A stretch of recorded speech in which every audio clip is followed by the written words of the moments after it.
No, not from the first month, second month. Because first month always equals to the net income in the same month. Only start from second month. So in the second month you use the cumulative profit from previous month plus the net income in this month. After you you calculate the cumulative profit for the second month. Now you drag from the second month and on, not from first month and on.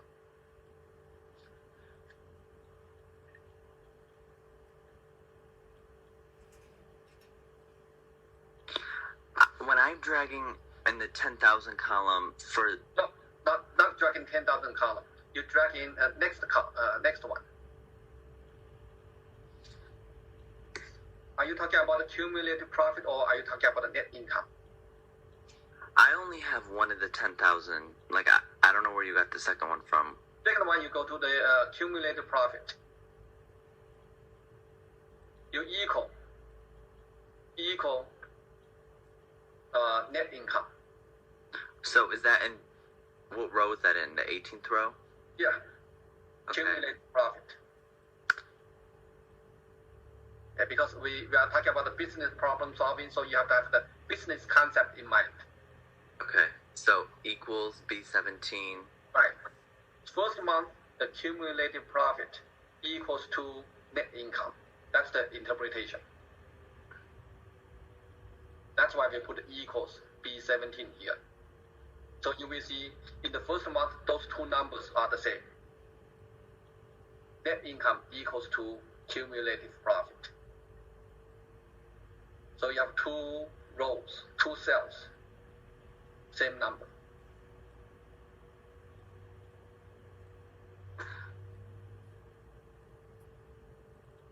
My numbers aren't the same when I'm like dragging the column. No, don't drag at this moment. So like right now I have both rows of 10,000, but I don't have the rest. Rest you don't use the same formula. Because the second month you have start with, you have the history now. First month no history, so you can just equal to the net income in this month. Second month and on, you have to use another formula, equals to the cumulative profit from previous month. In this case, from November, that's B18, plus the net income of this month in January, that's C17. So keep the business concept in mind.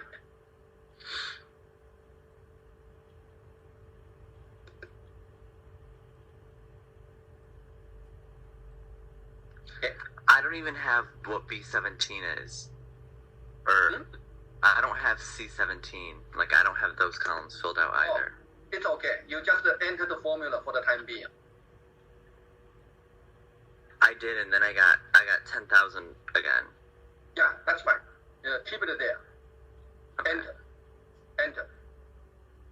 And then I guess in this case you highlight B16 and the B17 and drag it to the right.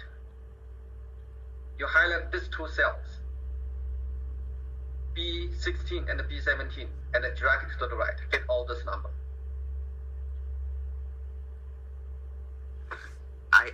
I'm doing that, and I'm not getting the same numbers as you. Okay, now in this case, can we finish this during the office hour for your case? Can I just enter in the numbers that you have? No, we have to use formula. That's the exercise for Excel. Otherwise, no reason for using Excel to do the complicated calculation.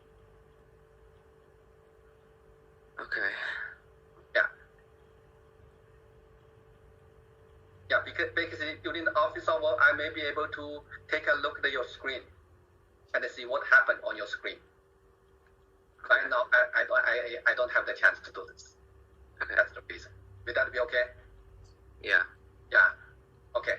So in this case, the class-wise we can continue and make a little bit more progress. Will that be okay for you? Yeah. Okay. So from the second month and on, we can copy paste, drag this to the right. So we got this number. The key is you need to use formula to get this. Because later on, if we do any changes, if we are not using formula, all the numbers will be wrong. All the results will be wrong. And also, that's the advantage of using Excel to do this kind of planning and forecasting. Because it's much easier, help us to do all those kind of calculation for us. We can make an accurate, relatively accurate and informed decision from business perspective. Okay. Otherwise, if we just enter the information in, we just practice how to type information in the spreadsheet rather than using the functions, features of Excel to do business planning or business decision making. That's why I'm like you to learn how to use those formulas. Okay, save the work.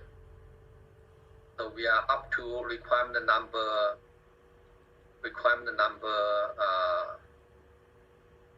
4. Guess we are getting to here, requirement number 4. So calculation wise, save the work. So is this okay for class, or we have the same problem?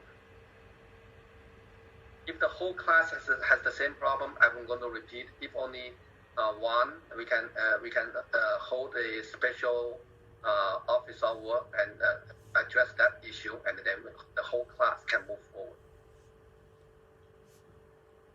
Yes. I'm also having an issue getting B17, the net income. Still, B17. So yeah. B4 minus B16. Okay.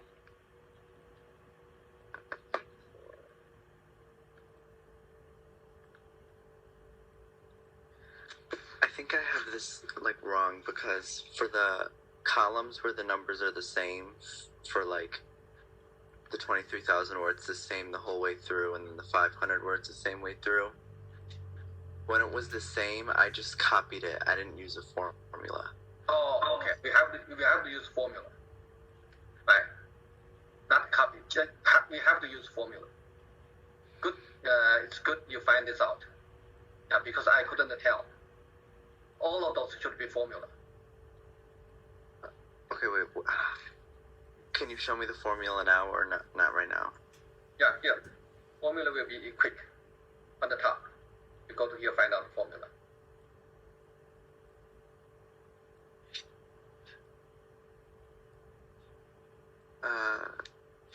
So what is the formula to find cumulative profits again?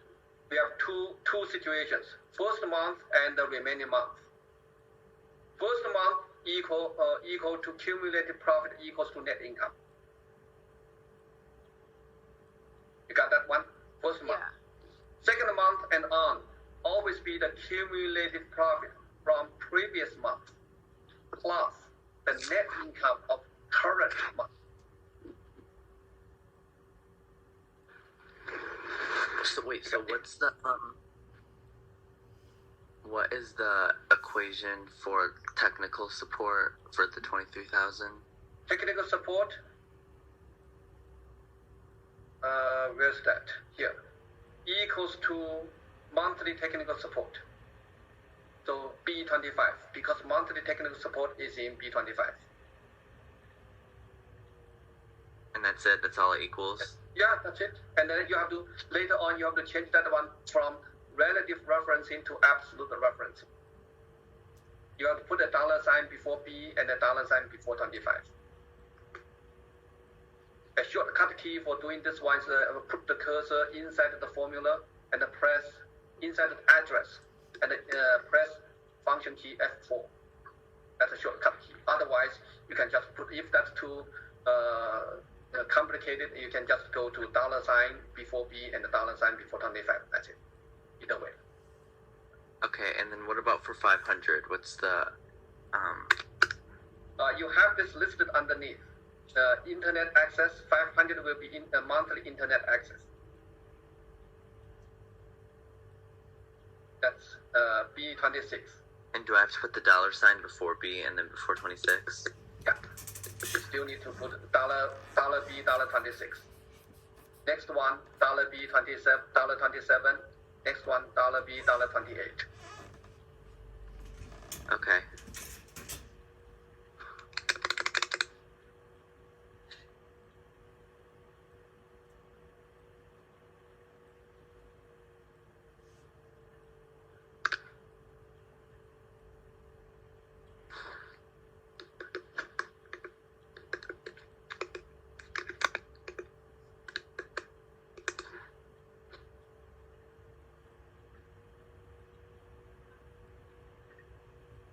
Can you repeat again for C how you got cumulative profits? What was the equation? For which month? For under row C. Row C. Concept-wise, keep the concept in mind, and then it will be easy for you. Concept-wise is the cumulative profit from previous month plus the net income of current month. And the cumulative profit in November is in B18. That's here. If you click the inside cumulative profit in previous month plus the net income of current month. Okay. All right. Thank you. You're welcome. So you have to have the concept, and once you have the concept in mind, you know where to go to find out the information, and then you know how to construct the formula. That part is important, especially when you get into those classes. You know, oh, where do I put this number, and which address? But always keep business concept in your mind. That will be good practice for future classes.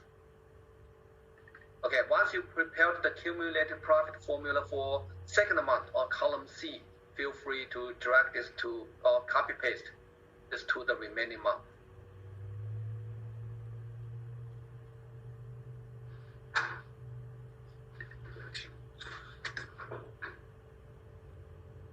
Is this okay now?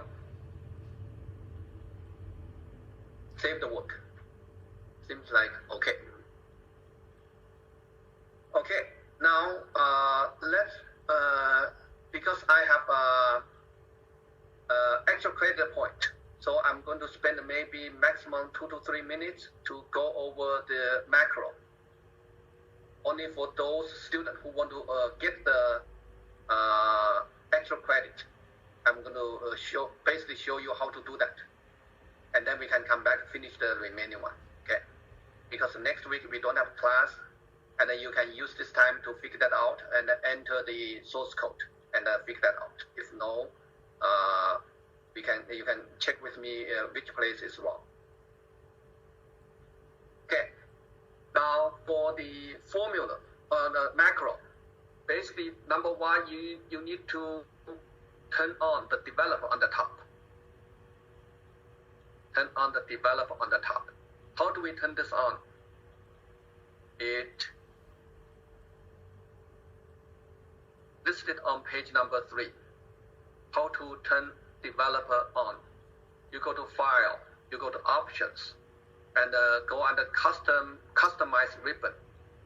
Customize ribbon, check the box developer. So file, options, customize ribbon, developer box. So come back to here, you go to file. You go to options, and then you go to customize ribbon. And under here, customization in this area, because I've already checked. If your box on your screen, the developer box was not checked, you check this. Okay, under customize ribbon, this major category. Customize ribbon, customize the ribbon, and make sure developer box has been checked. And okay, back. The key is you should be able to see developer here. If you have this one, you don't need to, you can go through the process. But in this case, that box has been checked. If you don't see develop on your menu, that's the way to turn it on. One more time, File, Options, Customize ribbon. Under Customize the ribbon, and then move down, you make sure the developer box has been checked. Okay, and the description wise, it stays here. Turn on develop. How do we turn this on? File, Options, Customize ribbon, customize the ribbon. Check that box. Okay. Now, how do we access? You go to developer, macro security. Sometimes you have to turn it on. Trust the location and developer macro setting. So come back to here. Once this is on, you check developer, and you go to macros. Okay. First time you don't have any macro, you can type in what if. What if F20 for 2000. Once you entered a valid name in this box, the create will activate it. This button will be activated. Before that, you don't have this one. Every button here has been graded. Now we enter a valid name. What if F20? And after that, you go to create. Now it brings us into the macro. It automatically created a sub and a sub, this kind of bracket. And the name is what we entered a moment ago. What if F20? And it automatically added a pair of parentheses, open parentheses and a close parentheses. Okay. Now next thing is just enter the source code. Where do we go to find out the source code? It is here. Enter the source code. Start from here because you already have what if F20 that has been entered. And the ending, this has been entered. So from this time on, you can enter the information. And this is leading single quote. What's the name? Go ahead. What's the name on your class website? What's the name of the document on my class website? What does that mean? Do you mean the description? That's the description. Okay. I'm just making Yeah, sure. this is the description. Page number 3. Page number 1, requirement. Page number 2, original data or initial data. Page number 3, that's the macro. Okay. Page number 4 is the reference. So page number 3. So you enter the information. And for class demonstration purposes, if I'm going to be a little bit lazy, I come back to here and enter some information. I can enter like base, just like editor, okay? A leading thing,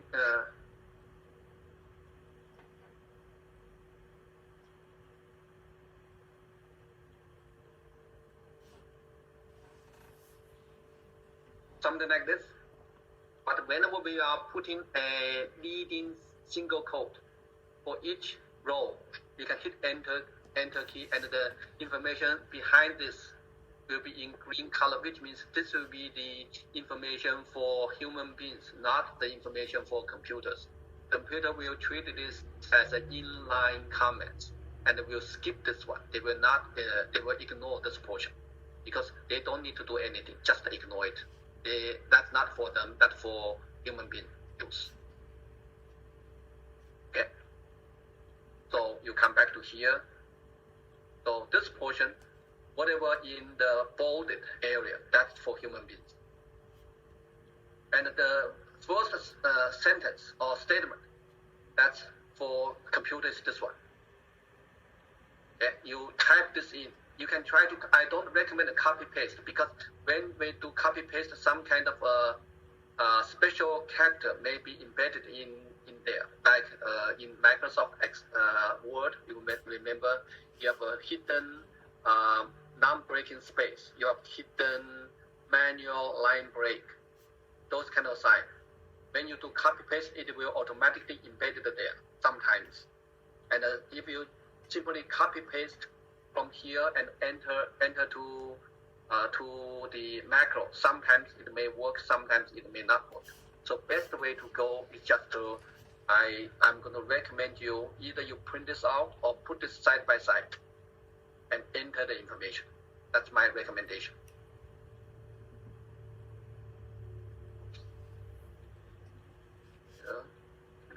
Size it.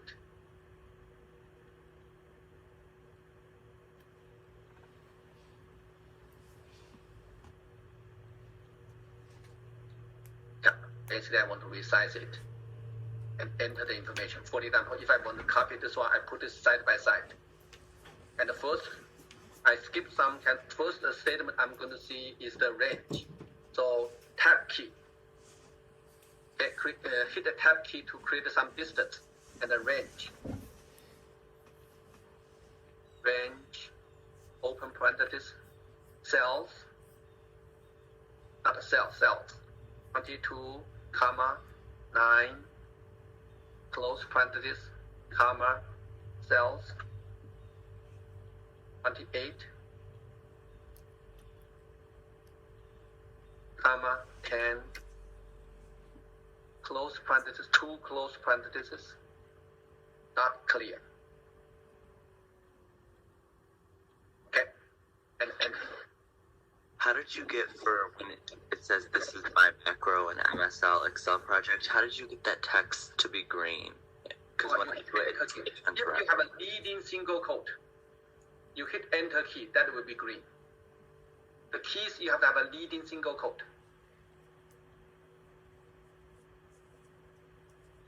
Okay, whenever you have leading single quote, computer or Excel will treat this one as inline comments. It will ignore it. And that's for human beings, as some kind of our own note for future use. Save the work. And that will give you some warning. You say, okay.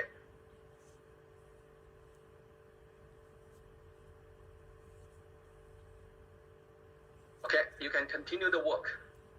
Make sure the single quote, whichever the statement with the leading single quote, that's the comments for human beings. For example, I put some comments here, beginning of the macro, clear the contents and the format in the specified area. And the same thing here, this is my macro in Microsoft Access project. Okay, whatever the sentence here, that will be in black color, that will be the real sentence. The macro will execute. And whenever you see red color, which means something wrong, there's a syntax wrong, and then you use this one as a reference. Okay. If you want to get this, earn all the credit for macro or partially from it, at least you can start from here and then enter all this code into this area. The last one will be, last one you are going to enter is cells. 6, 2 equals C S A C cells. And I have an error here. Cells.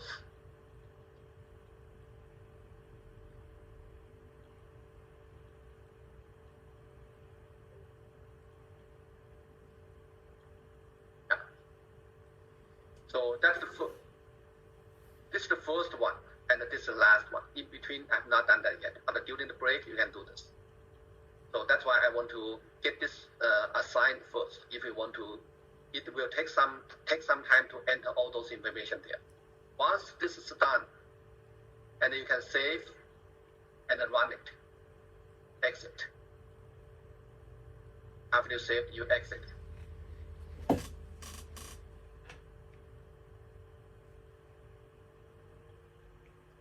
And basically it will clear this information area, the information in this area. And how do we run? You save the work first.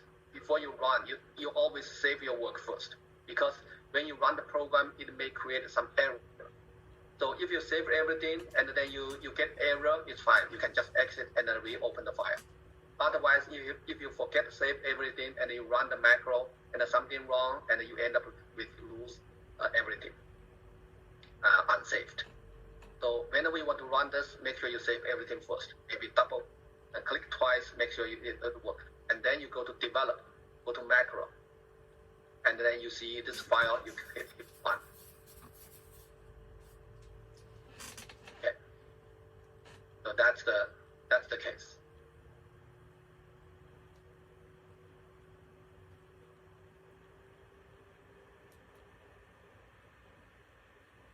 And I need to change this number to,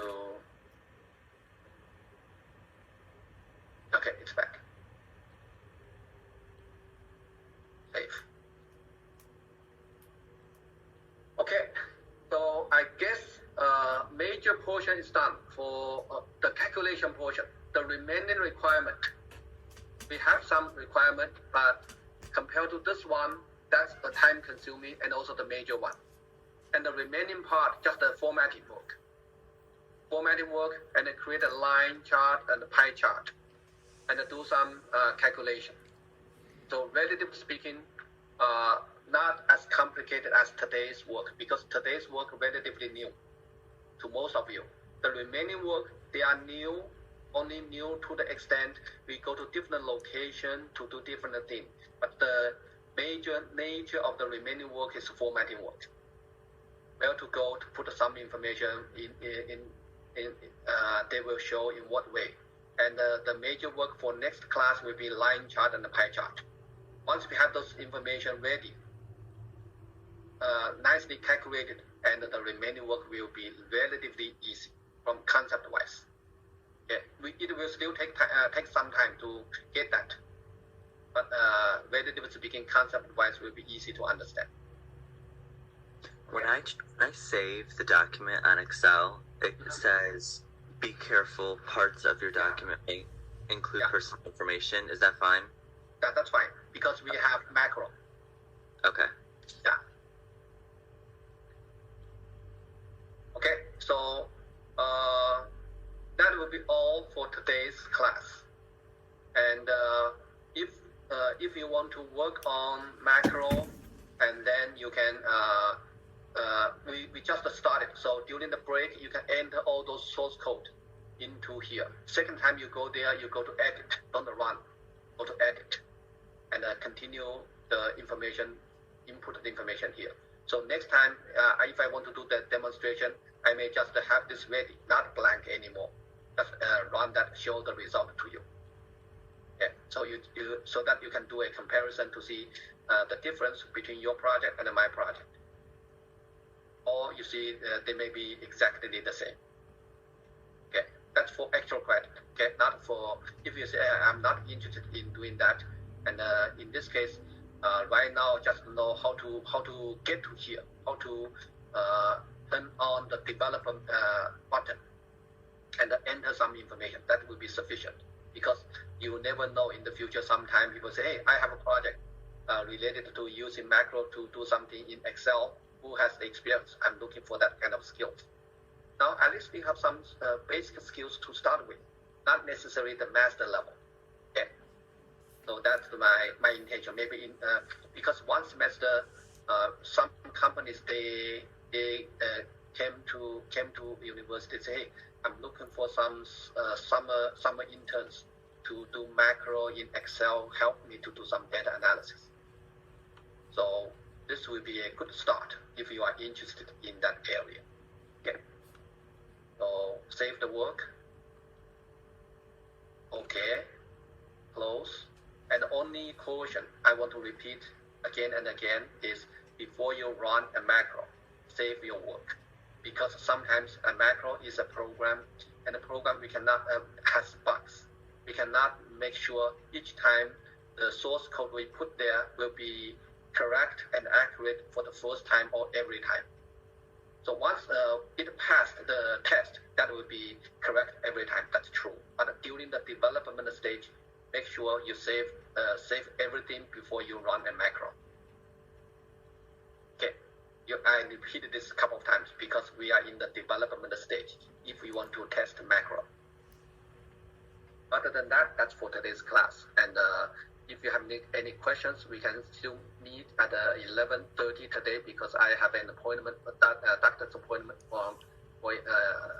at 11. So I will get back at 11:30. So if you need to use office hour, today's office hour will be from 11:30 to 1 instead of previous from 11 to 12:30. Okay, 11:30 to 1.